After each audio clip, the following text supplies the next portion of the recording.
當夜晚嘅時候，我哋望上星空，先發現呢一位鋪張穹蒼嘅神，佢連我哋嘅頭髮都數過，亦都知道我哋每一次嘅呼吸。如果你仔細睇呢個嘅宇宙，你會發現呢個嘅造物主正透過大自然向你招手。其實宇宙萬物一直喺度同我哋講，佢哋用無聲嘅方式話俾我哋聽，呢個世界設計得幾咁巧妙。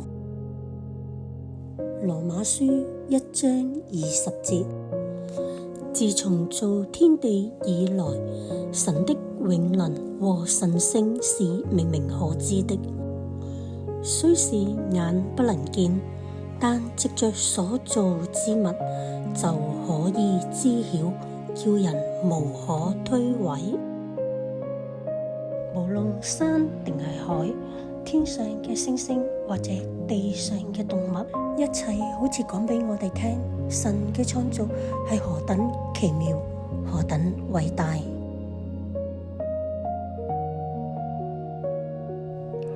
親愛嘅天父，當我哋個心靜落嚟，抬頭望下呢一片廣闊嘅天空，見到高山嘅壯闊，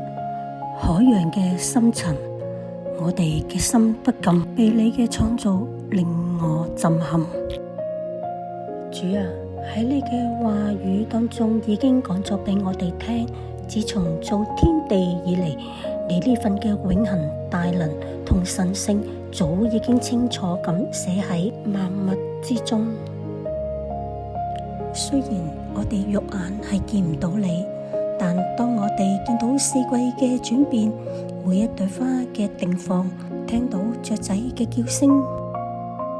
我哋就知道一切嘅都唔係偶然，